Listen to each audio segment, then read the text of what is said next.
and gentlemen, good morning. My name is Siti Aliana Disarip, and our discussion for today is all about the explorations of Shakespearean sonnet.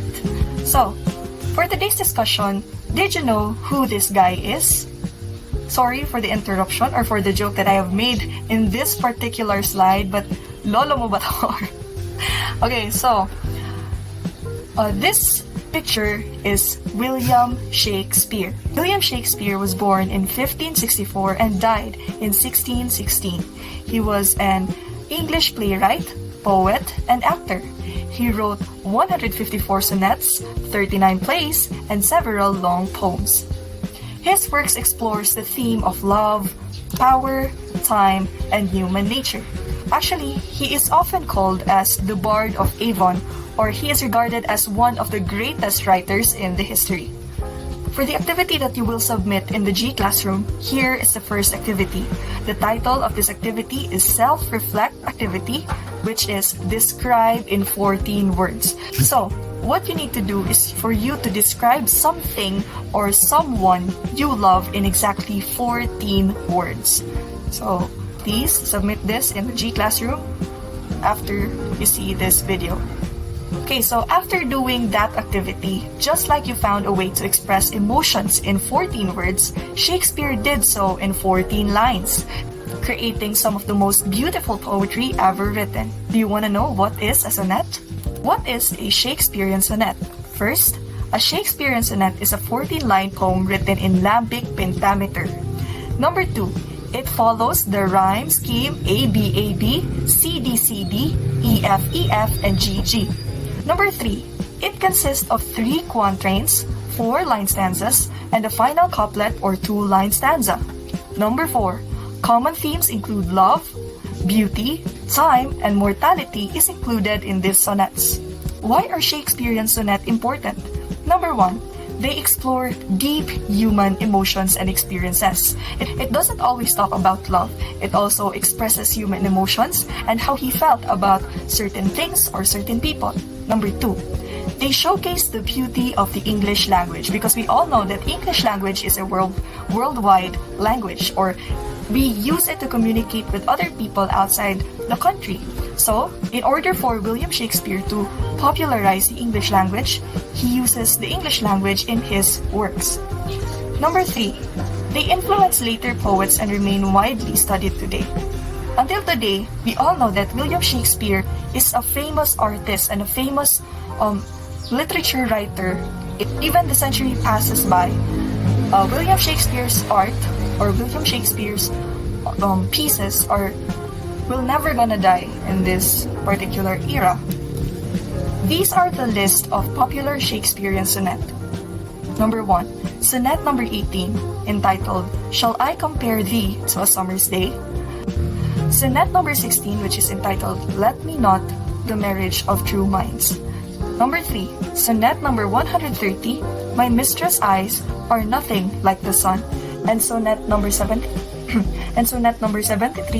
That Time of Year You Mayst in Me Behold. So there you go, those are the popular Shakespearean sonnet of William Shakespeare.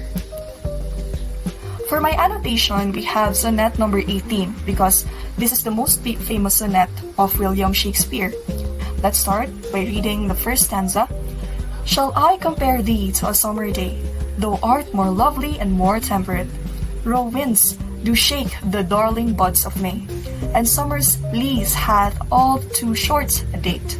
Sometimes too hot the eyes of heaven and shines, and often is his gold complexion deemed, and every fair from fair sometimes decline, by chance or nature's changing course, untrimmed. But thy eternal summer shall not fade, nor lose possession of what fair thou owest, nor shall death brag thou wondrous in his shade. When internal lines to time thou growest, so long as man can breathe or eyes can see, so long life's this, and this gives life to thee. That's the end of the sonnet number 18. For the line annotations, we have the elements of the poem. First, the theme. The power of poetry to preserve beauty beyond time. That is the theme of the sonnet. Number 2, the tone of the sonnet is admiring, romantic, and eternal. For the setting of this poem, the poem takes place in a metaphorical space where beauty is contrasted with nature. For the mood, we have warm and affectionate mood. The literary devices that was used in this sonnet is number 1, metaphor. The line comparing the beloved to a summer day is, "Shall I compare thee to a summer day?" Imagery, description of summer and natural elements. The line, "Row winds to shake the darling buds of May." Third is personification, giving human qualities to nature. The line, "Nor shall death brag though wanderest in his shade." Hyperbole, exaggeration to emphasize beauty and permanence. The line, "But they eternal summer shall not fade." Okay, so for the line-by-line analysis, we have number 1, "Shall I compare thee to a summer day?" It is a metaphor, and the speaker asks if he should compare his beloved to a beautiful summer day.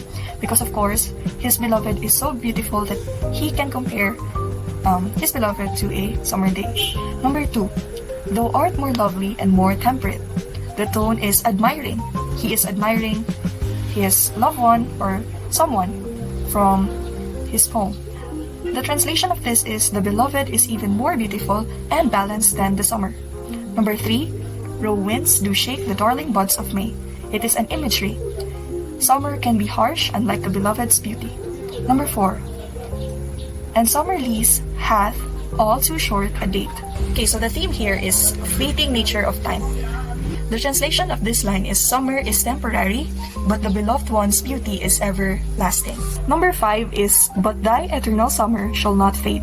It is an hyperbole because the beloved's beauty will live on through this poem. Number 6, "Nor shall death brag though wanderest in his shade."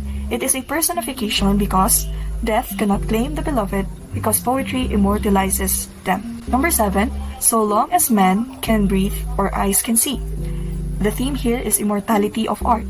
As long as people read this poem, the beloved beauty remains immortal because of course, poems cannot die, no? In a particular sense of imagery or metaphorically. So the main idea of this sonnet is the poem suggests that the poetry has the power to make beauty last forever, unlike fleeting nature of time.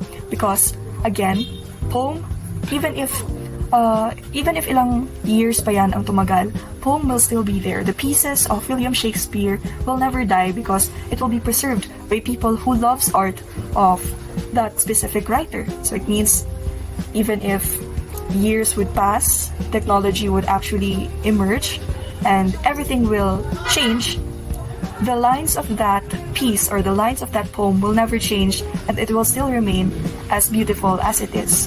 So in conclusion, Shakespeare's sonnet captures timeless emotions. It will never die. Number 2, their structure and language continue to inspire writers today because of how he wrote that specific piece. He inspires a lot of writers to write even more about their loved ones, about something that we are passionate about. Number 3, even centuries later, they remind us of power of words and love. For your assignment for today, make a 3 to 5 sentences describing what did you understand about the sonnet number 18. This will be submitted in the G Classroom later after this video. So for the last time, we have the quote, "Words may be brief, but their impact can last Words may be brief, but their impact can last forever, just like Shakespeare's sonnet." That's all for today. See you next time, and thank you for watching.